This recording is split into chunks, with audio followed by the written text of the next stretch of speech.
Hello and welcome to season 2 of the UFI Global Policy Leadership Series, a series of one-to-one conversations with policymakers around the world who are overseeing the work of our sector. Now, if you've been following season 1, we were recording a number of these conversations as our industry was coming out of COVID.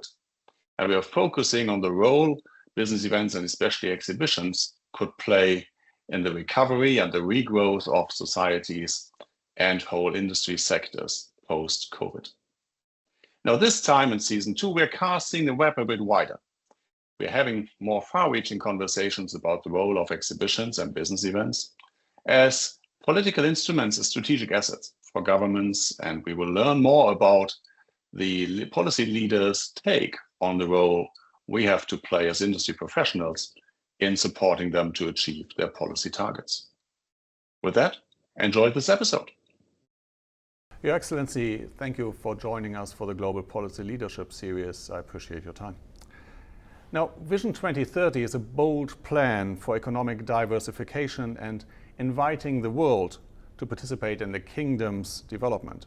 How do you think the MICE, and specifically the exhibition industry, can contribute to the kingdom's overall economic growth, and are there any targets or key metrics you have for that development? Well, to understand the role of the MICE sector, you have to understand what Vision 2030 is. And that is a full blueprint for socioeconomic development. So it's not just economic, it's socioeconomic. So it means it's a cultural evolution, an economic revolution in how we do things. So if you look at what we're doing under Vision 2030, it's total transformation of all sectors of the economy. So we start with the traditional sector like banking or retail, like telecoms, but also produce new sectors like tourism or biotech or artificial intelligence. And the MICE sector serves not just an economic sector creating jobs or increasing trade, but also bringing those sectors to life. Because if you really want to transform these sectors at the pace that we are imagining that we could, you cannot just wait for people to notice. You actually have to go to them. They have to come to you. So it's really an economic partnership, and a partnership with companies, thought leaders, and leaders in the industry. As the chairman of the Saudi Conventions and Exhibitions General Authority, how do you plan to position Saudi Arabia as a global hub for international business events?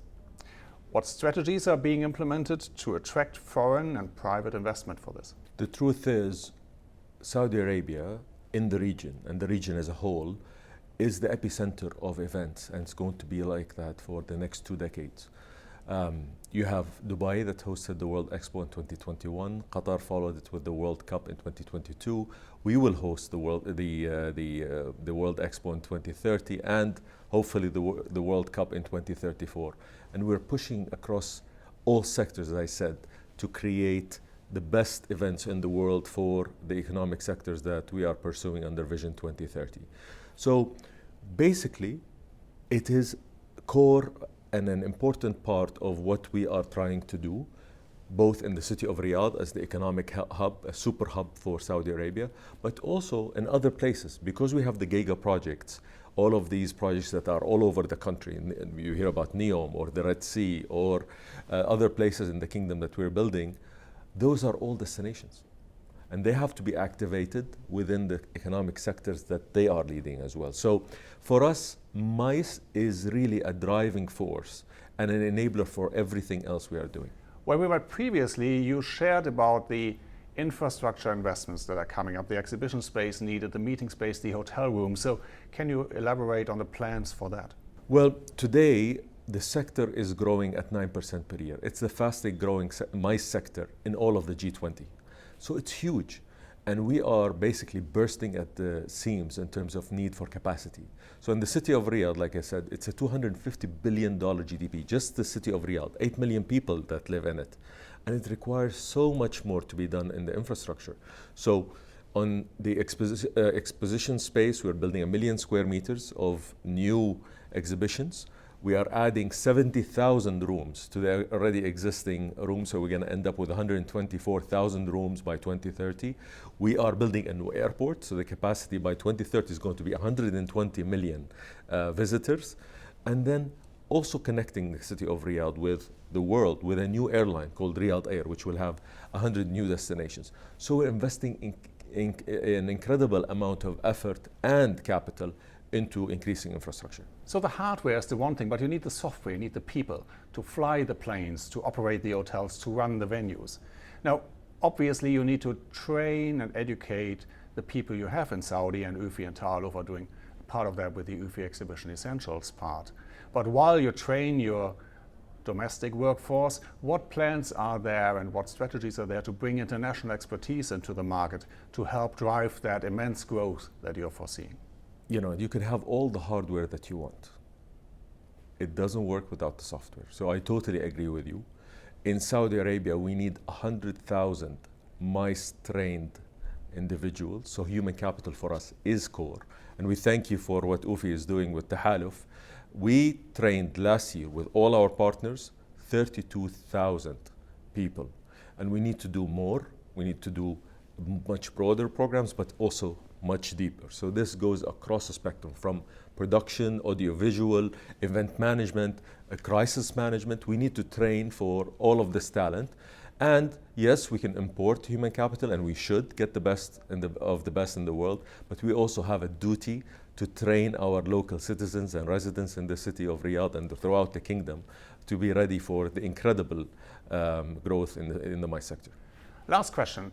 In December, UFI is bringing a high-profile delegation of industry leaders to Riyadh for strategic dialogue between SCEGA and the industry.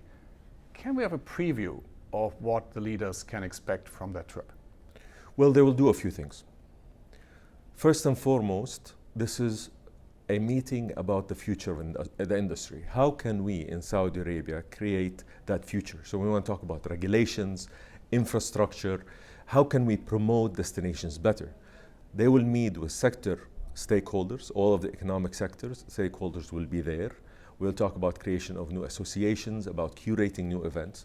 We will talk about incentives and how to make sure that these incentives are effective at creating sustainable events, both financially, obviously, but also from a sustainability on the environmental end. And we want them to meet the destination, the new destinations that we are talking about, the new giga projects. We want them to meet the NEOMs of Saudi Arabia so that these destinations themselves can activate better. Your Excellency, thank you for your time. It's much appreciated. Thank you so much. And this is going to be your 10th anniversary in the industry, and we thank you for everything that you've done for all of us.